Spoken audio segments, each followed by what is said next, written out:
All right. So we are back and ready to resume. So our next speaker is Brice Huang, that just finished his PhD at MIT. He'll move to Stanford now, and then he'll join Yale as an assistant professor next year. Brice, take it away. Thanks a lot to the organizers for putting together this workshop. It's really nice to see all the talks here. So I'm Brice, and today I'll be talking about some work on the capacity of the Ising perceptron. So feel free to stop me at any time if you have any questions. So I'll begin by giving some background on the problem that we'll study and stating our main result. So the random perceptron is a simple problem from high-dimensional probability, which asks, so we start with a domain sigma n living in n dimensions. And we'll take this to either be the Boolean cube or the radius root n sphere. Then we'll repeatedly intersect this domain with some independent random half spaces. And we want to understand what's left in the end. So formally, you can define this as follows. Let's sample a sequence of m isotropic Gaussians in n dimensions. Then each of these Gaussians will define a half space, namely the set of all x with non-negative inner product with that Gaussian. And the solution set of this model will be the subset of the cube or sphere that lies in all of these half spaces. So think of each half space as giving you a constraint. And we'll take the number of constraints to scale linearly with the dimension n with a constraint density parameter alpha. Throughout this talk, we'll think of n as being really big. And the main question that we'll study is this capacity problem, which asks, well, as we put down more and more half spaces, your solution set will get smaller. Is there a critical constraint density where this solution set goes from non-empty with high probability to empty with high probability? So I'll start with some statistical motivation for this problem. We can consider the problem of linear classification. So here we're given some labeled data set. We get a bunch of points in n dimension, and each point is labeled with some binary label. So you can think of the labels as coloring the points either red or blue. And the question is just, is there a separating hyperplane between the red and blue points? Well, that's exactly equivalent to, does there exist a vector x so that all these inner products are positive? And this is exactly equivalent to this capacity problem in the following random labels model, where each data point is sampled from an n-dimensional Gaussian, and the labels are just completely independent of the data. So the point is that in this random labels model, well, YAGA has the same distribution as GA itself, so a separating hyperplane exists if and only if your number of constraints that you have is fewer than the capacity. So maybe the main difference between this type of setup and the setups of the last two talks are that here there is no sort of hidden like signal vector that you're trying to align with. Instead, you're just given purely random noise, and your goal is to fit a half space as best as you can. You can think of this as maybe a null model of the settings of the last two talks. There's another. So just to clarify the settings, before you were talking about either the Ising model or the sphere, and here you're drawing an analogy just with the Gaussian. Here, yeah, I mean, depending on what domain you want x to live in, this will correspond to either the Ising or the sphere. There's another application to neural networks, which was the original motivation for this problem. So this problem came up as a way to understand how much random data a single layer neural network can memorize. In this application, you can think of x as representing a configuration of synaptic weights, and these Gaussians as a collection of random patterns that you want your neural network to memorize. And it turns out that the capacity exactly amounts to the maximum number of random patterns that this simple neural network can memorize. So now let's come back to the original problem, and we'll focus on the Ising setting. So now we're on the cube, and just recall we're intersecting the cube with these random half spaces. And the goal is to understand what's the critical constraint density you need to make the solution set become empty. So here's our main result. This problem was first studied in the 80s in the statistical physics literature. And a work of Krauth and Mazard put forward an exact prediction for this capacity threshold. So their prediction is some number that's defined in terms of a fixed point equation. And numerically, it's about 0.833. In 2018, Ding and Sun showed that this prediction is a lower bound for the capacity under a numerical condition that some explicit one-variable function is non-positive. So you can plot this function on a computer. It looks non-positive everywhere. But of course, to say things rigorously, something has to be checked. And our main result will be the matching upper bound, which holds under a similar numerical condition that some two-variable function is non-positive. So together, this pair of results gives a conditional proof of this Krauth and Mazar's conjecture. Both results actually hold in a slightly more general setting. So you can define this perceptron model with a margin, some real number kappa. It's the same thing, except now these constraints, these half spaces are offset. So the constraints ask that these inner products appropriately rescaled is at least kappa. So there's an analogous prediction of the capacity that depends on kappa. And these two results confirm this prediction under a couple more numerical conditions that depend on kappa. So this is just to say that you can study more general models, but for this talk, we'll focus on the case kappa is 0. And here's the numerical condition that appears in our result. So it involves a function in two real variables. We can rigorously show that 1, 0 has value 0 and is a strict local maximum. So the numerical condition holds if this is the unique global maximum. And if you plot this function on a computer, this appears to be true. But of course, to say things rigorously, something still needs to be checked. Next, I'll give a bit more history and background on this problem. So as I said, this problem was first studied in the 80s in the statistical physics literature. And these works of Gardner and Derrida and Krauth and Mazard put forward some very precise predictions for how this model behaves. First, they predicted a volume formula, which says that the exponential order of the typical number of surviving solutions limits to some explicit function of the constraint density alpha. So just to unpack this a little, this is saying that the typical value of this looks like n times some formula in terms of alpha plus little on with high probability.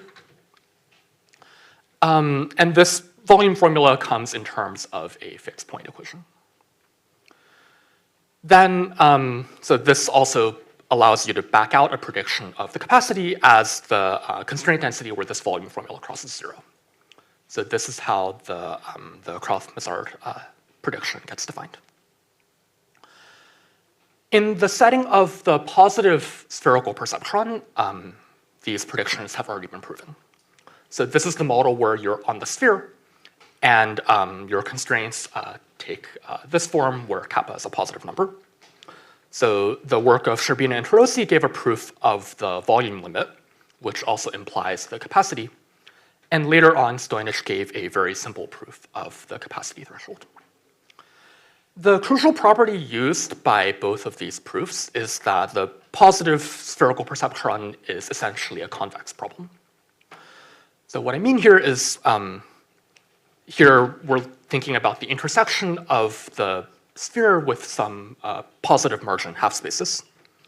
And this intersection is non-empty if and only if the intersection of the solid ball with the same half spaces is non-empty. Now, that's a convex problem, so that gives you a lot more tools to use on this. And this is what makes the positive spherical perceptron perhaps a bit simpler than other perceptron models. For the Ising perceptron, comparatively less was known. So here's what was known for this model, specialized to the case kappa is 0. So the works of Talleyrand, Xu, and Nakajima and Sun show that the model has a sharp threshold sequence. So this means that for every n, there is a constraint density, possibly depending on n, around which the model will go from satisfiable with high probability to not satisfiable with high probability. So this is proved using some concentration properties of the model, but it doesn't imply quantitative estimates on this threshold or, for example, that this limit exists. But you can get estimates on this threshold in other ways. So there's a simple bound that I'll describe in a couple of slides that shows this capacity can at most be 1. In the 90s, Kim and Roche and Talleyrand showed this is not sharp. So they showed that the capacity is quantitatively bounded away from both 0 and 1.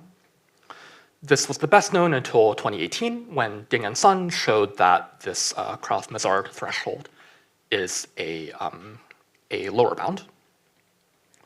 Earlier last year, Altshuler and Tokomarov showed that 0.847 is a rigorous upper bound. And finally, our result gets the matching upper bound to the Ding and Sun result. So in the rest of this talk, I'll describe some of the key ideas of this proof, including ideas from both the Ding and Sun work and our work. In the next part of this talk, I'll describe a very direct approach you can take to try to locate the capacity, called the first and second moment method. So this will work in many models of interest, although not in our model. And then we'll see where this goes wrong and how we can fix it. So this method is based on two very simple facts. First, if the expected number of solutions is vanishing, then with high probability there are no solutions. That's Markov's inequality.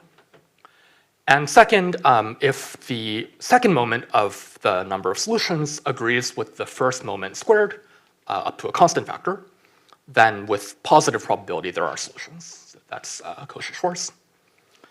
And together this gives a simple strategy to attempt to locate the capacity as follows. Let's define the first moment threshold to be the constraint density where the expected number of solutions crosses 1. So as you add more and more constraints, this first moment will decrease, and at some point, when you plot it on a log scale, it'll hit the x-axis. So at any constraint density bigger than this, the first moment will be exponentially small, so with high probability there are no solutions. And then we'll hope to show that at this constraint density, the second moment agrees with the first moment squared.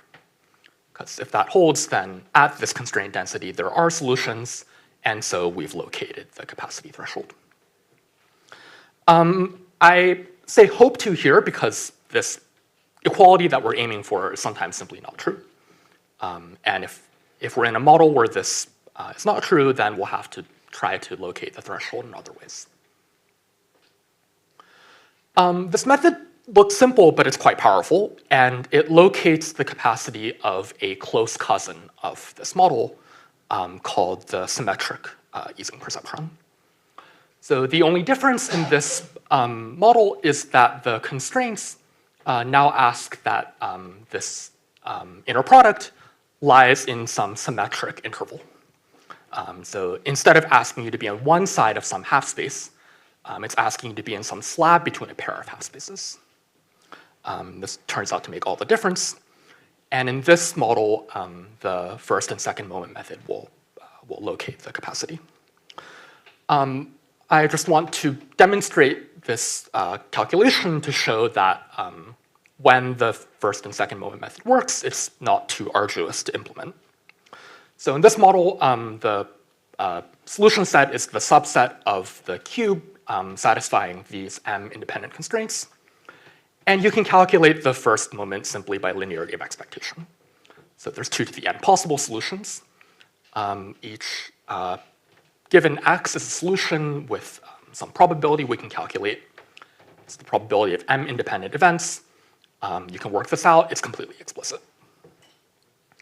And the second moment can be done by a slightly more complicated version of the same calculation, which I won't show, but you can do it. And if you work all of this out, you'll find that this moment method works. So the second moment is about the first moment squared, and this locates the capacity. Unfortunately, this direct approach will not be enough in our model. So in our model, the constraints are these half spaces. And we can try to run a first moment calculation like before. So we'll find that the first moment is, well, there's 2 to the n possible points. And each point is a solution with this probability, since every constraint is satisfied with probability half. So this gives a first moment threshold of 1, and that means that the capacity can be at most 1. So that's the simple bound that I alluded to a few slides ago. But unfortunately, this doesn't locate the real threshold of about 0.833, so this didn't work. And in fact, the situation is worse than that. So here I've plotted on a log scale the typical number of solutions in blue and the expected number of solutions in orange. So these 2 curves will hit the x-axis at the capacity and the first moment threshold. And you'll notice the orange curve is always higher than the blue curve. So the first moment always exponentially overestimates the actual number of solutions. And under this type of scenario, you cannot hope for the moment method to ever work. So here's one way to understand what goes wrong, and this will also show a conceptual difference between the asymmetric and symmetric models. Let's consider the asymmetric model after you've put down some number of constraints. Then your remaining set of solutions is some point cloud that is usually not centered on the origin. So then let's think about what happens if you put down one more constraint. Well, this constraint will delete some fraction of the remaining solutions, and that fraction will be a half on average. But because your point cloud is not centered, there will be genuine fluctuations in how much you delete. Sometimes you delete a lot more than half, sometimes you delete a lot more than half, or a lot less than half. Now, as a thought experiment, imagine if every subsequent constraint deleted either 1% or 99% of the remaining solutions. Then it's not hard to convince yourself that you will delete all the solutions a lot faster than if every slice deleted half the remaining solutions, which is what the first moment bound pretends is happening. So these, the fluctuations in how much you delete are driving down the number of constraints you need to delete everything. You can contrast this with the symmetric setting. In the symmetric setting, after you put down any number of half spaces, or any number of constraints, your solution set is some cloud that's still centered on the origin.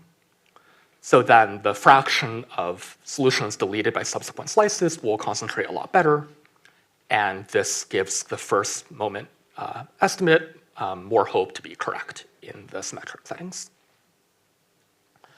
There's another way to understand what goes wrong from the point of view of large deviations. So it turns out the first moment will always be dominated by events where these Gaussians that determine the constraints are atypically correlated. So what I mean is if you sample a bunch of Gaussians in high dimension, then typically you get this scenario on the left where these Gaussians are pairwise approximately orthogonal. But you can imagine some atypical event where they may be 0.1% in the same direction. And this event is unlikely, but on this event, the number of solutions gets inflated by a lot because correlated constraints are easier to satisfy. And it turns out that events like this will always dominate the first moment, causing the first moment to not capture typical behavior. So now we've seen why the direct moment method won't work. And in the next part of this talk, I'll describe some physics intuitions about how to remedy this, and eventually how to turn these intuitions into a proof. So the next couple of slides will have some of the key ideas of the talk, so especially here, please stop me if you have any questions. One key idea comes from these earlier works of Ding and Sun and Bolthausen. And it's this intuition that the failure of the first moment can be caused, or can be blamed in some sense, on large deviation events in the barycenter of the solution set. So by barycenter, I mean you have some set of satisfying assignments, and you just take the average of these points. So this claim is saying, well, if you condition on a typical behavior of the barycenter, then that's somehow enough to exclude whatever bad events were causing the first moment method to originally fail. Or in other words, even though the first moment is way bigger than the typical number of solutions, we expect that if we condition on a typical realization of the barycenter, then the conditional first moment will again line up with the typical number of solutions. And it turns out we also expect this to line up with the square root of the second moment. So this suggests a natural plan of let's condition on a typical realization of the barycenter, and then run a first and second moment analysis like we wanted to do before.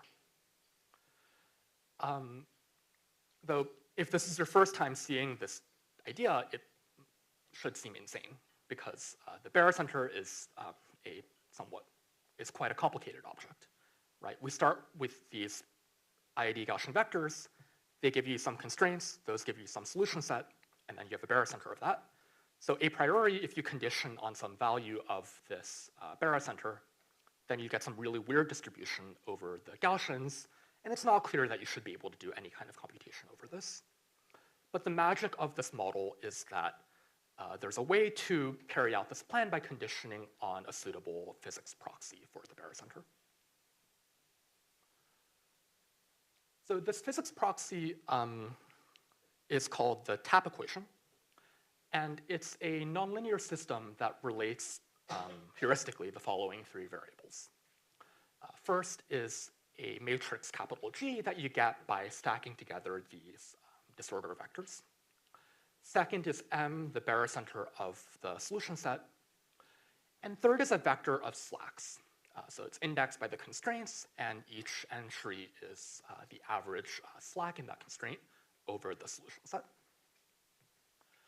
And the tap equation takes this form. So f dot and f hat are some explicit nonlinearities. And throughout this notation will mean you apply f dot entry by entry to this vector. So this tap equation heuristically relates M to G transpose N and N to Gn. You won't really need to worry about the precise form of this tap equation, and I'll tell you all the properties of this that you'll end up needing to know. So that's the tap equation. And there's a lot of physics predictions for how this tap equation behaves.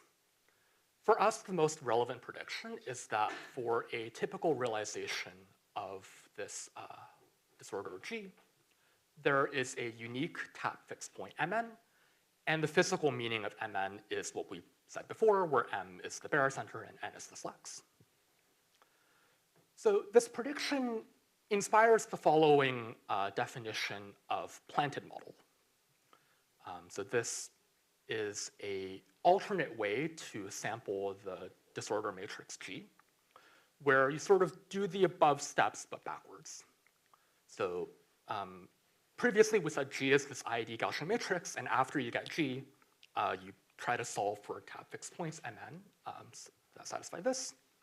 Well, in the planted model, we're going to pick Mn first from its distribution, which also has an explicit prediction. And then we'll sample G conditioned, or to be consistent with Mn. So we'll sample G so that conditioned on it solving this tap equation. The point of this definition is that if we believe this physics prediction, then we expect the planted model, or a G sample from this planted model, to be very close in distribution to G sampled from the true model. Why is this? Well, let's suppose this prediction is true, that for a typical G, this Mn exists and is unique. Well, then we can think of this Mn as being sort of a function of G. So if Mn is like a scare quotes equals a function of G, then this planted model is saying, well, there's some distribution of Gs that we're trying to sample from. And let's just first map this to the corresponding MNs. And this planted model is just saying, let's first sample f of G from this distribution of MNs, and then sample a G consistent with that MN. So this ought to give an output that is still from this original distribution. So this gives us a weird-looking way to sample G. But the reason this is useful is that we also expect that conditioned on Mn in the planted model, the first and second moment method will work and will locate the capacity.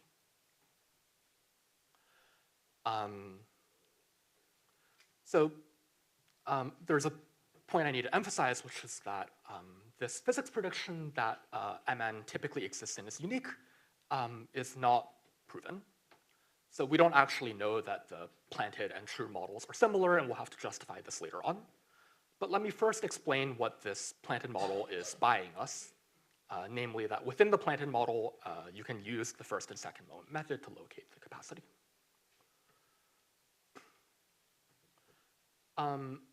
So here I've rewritten the definition of planted model, and G is sampled conditional on solving this tap equation. The main point is that for any fixed Mn, this tap equation is just a linear constraint on G. So all I'm saying is f dot and f hat are invertible functions. So when you invert, well, that's a linear equation in G. And as a result, well, conditional on any realization of Mn, the conditional law of G is still Gaussian. So this opens the way to all kinds of explicit calculations. So you can calculate things like the conditional moments of the number of solutions, exactly like in the example calculation that I showed earlier. And if you work it all out, you'll find that conditional on any typical realization of Mn, the conditional first moment agrees with the square root of the conditional second moment, and both agree with the physics volume formula.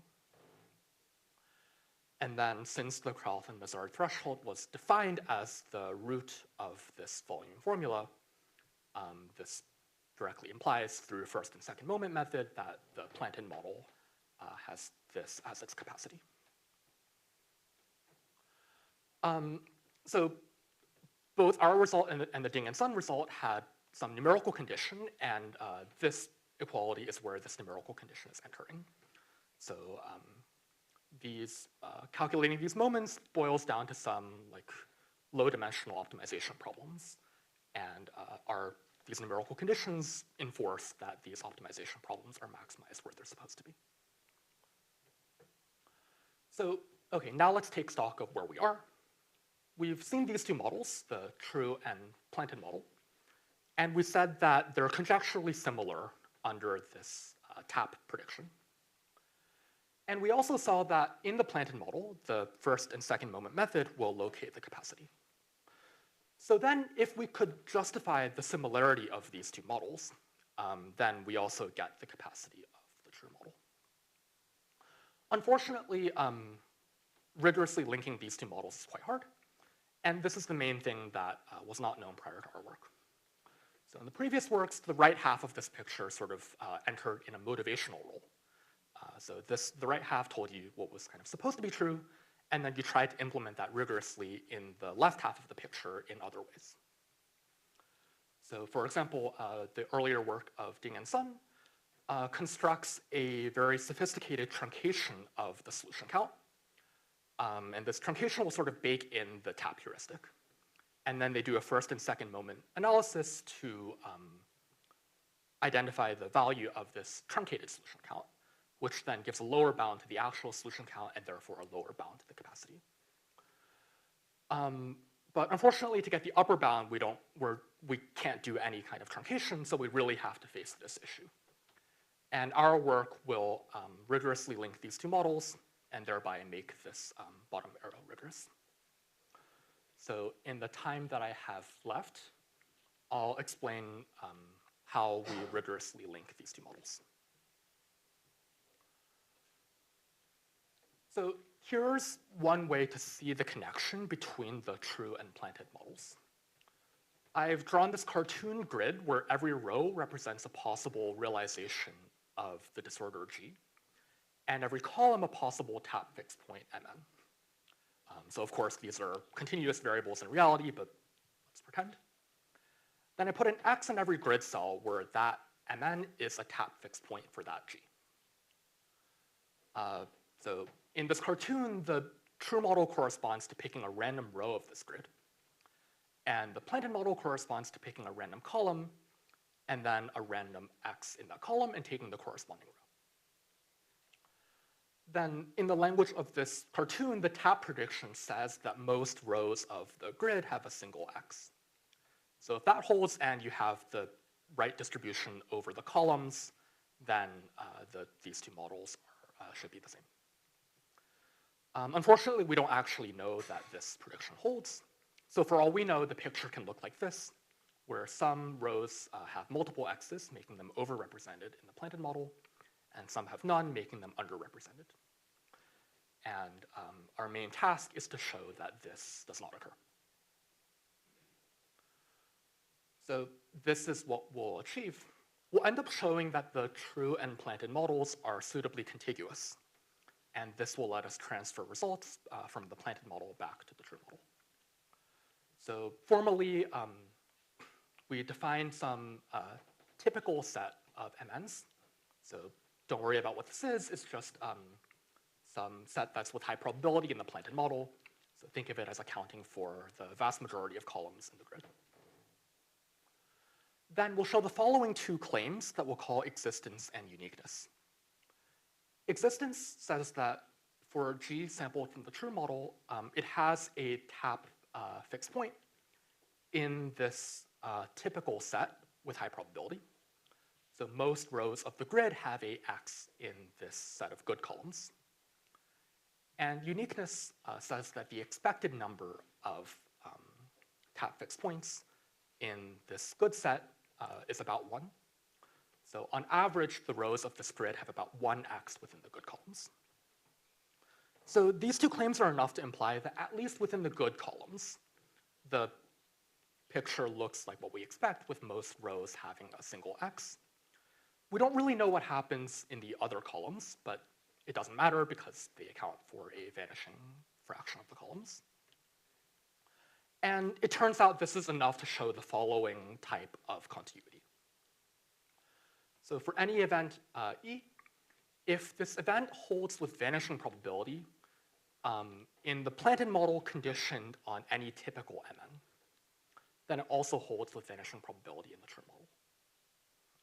In particular, well, we can take E to be the event that there is a satisfying assignment, and then that will transfer from planted back to null. So in the remaining time, I'll describe briefly how we showed this existence and uniqueness.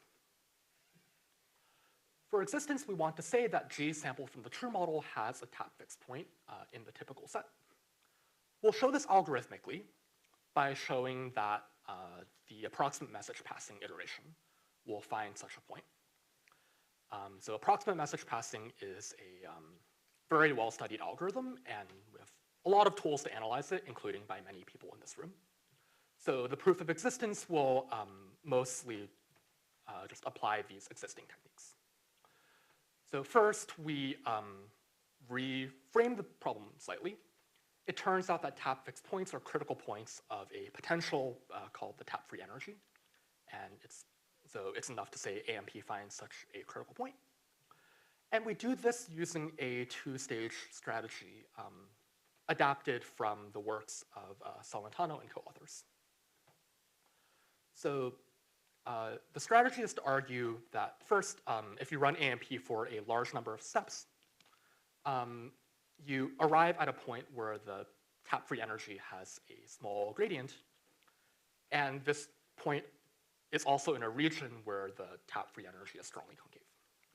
So this implies that there's a unique critical point nearby, and we say that AMP finds this point. So that's the proof of existence. There's a minor adaptation we need, which is that our tap-free energy will actually not be strongly concave. It'll be strongly convex concave, but you can show this using a new random matrix estimate, and you can make this plan work. So now let's turn to uniqueness. Here we want to say that for G sampled from the true model, it has a tap fixed point, or the expected number of tap fixed points in the typical set is about 1. And this is really the main difficulty of this model, because not many tools were known to show something like this. And a priori, you would think that showing uniqueness would require very different tools than showing existence. But one of our key ideas is that no, actually, this also has an algorithmic proof. So I'll claim that the following claim implies uniqueness, and then explain how to show this claim. The claim is, let's sample Mn from the set of typical points, and then sample G conditioned on solving the tap equation. So that's precisely the Plantin model. Then the claim is that AMP run on this G will find not just any tap fixed point, but the one that you planted. So why does this imply uniqueness? Well, let's come back to this cartoon. This claim describes the following experiment. Let's pick some Mn from the columns, and then sample G conditioned on Mn being a tap fixed point. So we sample some X from this column. And then we run AMP on this G, so on this row. And then we ask, did AMP come back to where you started? If it did, we say the experiment succeeds, and if it didn't, we say the experiment fails. So maybe this time AMP finds this X and the experiment succeeds. But now let's consider a different run of this experiment where you start from this column, and sample this X, and then run AMP on this row. Well, now you see the problem because we already know AMP run on this row will find this X. So the point is that this experiment can succeed for at most one X in every row. So if too many rows have multiple X's, this claim simply cannot be true. Or turning that around, if this claim holds, then not too many rows have multiple X's, and that's precisely the statement of uniqueness. So this reduces uniqueness to this claim that AMP can return home in the Plantin model. But fortunately for us, we already have all the tools we need to show this. And in fact, we can just run the same two-stage strategy as before. So we'll argue as before that if you run AMP for a large number of steps, then you arrive at a point where the tap-free energy has small gradient. And actually, in the Plantin model, you also get that this late AMP iterate is near the planted point. And furthermore, you get that it's in a strongly convex concave zone, and therefore the unique critical point nearby must be exactly the planted point, and therefore AMP returns home. So the proof will adapt all the analyses that I described in this two-stage strategy to the Plantin model. And the reason this is possible is, we said in the Plantin model, your disorder is still Gaussian. So it's no longer a center Gaussian, but Gaussian nonetheless. And that's enough structure that you're able to adapt all of these analyses. So altogether, this shows existence and uniqueness, which shows that these two models are contiguous. And this contiguity then allows us to transfer the capacity of the Plantin model back to the true model. So in conclusion, we develop a method to show that the true and planted models are contiguous. And then the first and second moment method in the planted model locates the capacity there, so then we get to extract it for the true model as well. I'll conclude with just one open question. So both our result and the result of Ding and Sun rely quite strongly on a correlation decay property called replica symmetry. This is kind of a prerequisite for the moment method of any hope of working, even after we do this recentering technique from our work. So the question is, can we next locate the capacity of a non-replica symmetric model, such as the negative spherical perceptron? I'll conclude here. Thank you.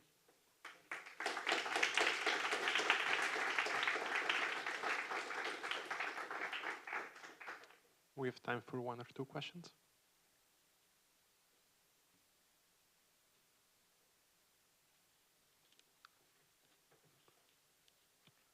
So you mentioned that these statements rely on some strange function being always positive or always negative, like both the upper and lower bounds.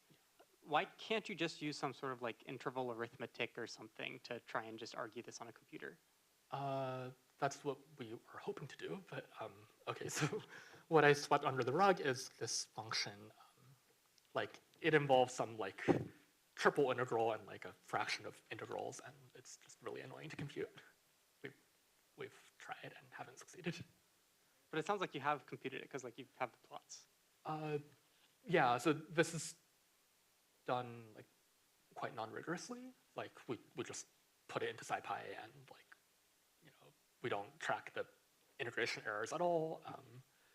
So yeah. I see. Okay, thanks.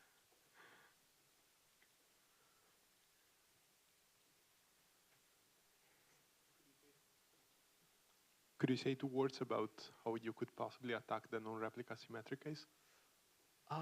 Sure. So I guess there's a really nice paper by Eliran Subak called Free Energy Landscapes of Spin Losses. So his technique leads to a way to potentially break a model with a complicated overlap distribution into like little pieces. So like potentially if you can understand like each, maybe like a replica symmetric model, like a full RSB model, a 1 RSB model, then like there's a way to glue these together. So I think that would be one way to try. I don't know more than that. Thanks. One last one. This is a personal curiosity and a doubt about the proof outline that you have. So you said you're using the fact that your tap-free energy is locally, strongly convex and concave in MNN, I suppose.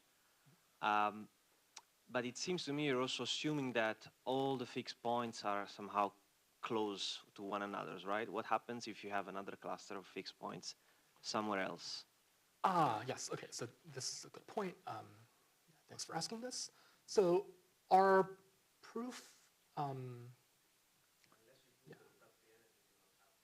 yeah, so actually, okay, so formally we only showed that the tap fixed point is unique in a certain region. So our proof doesn't rule out the possibility of like there being other tap fixed points in like kind of the bad set of columns. But for our proof, like that's not necessary. Yeah, so I guess the set of this typical region is defined by like the coordinate profile of Mn being like roughly what it's supposed to be. Yeah. So. Okay, so in the interest of time, let's stop here and move to the next speaker, and let's thank Brice again.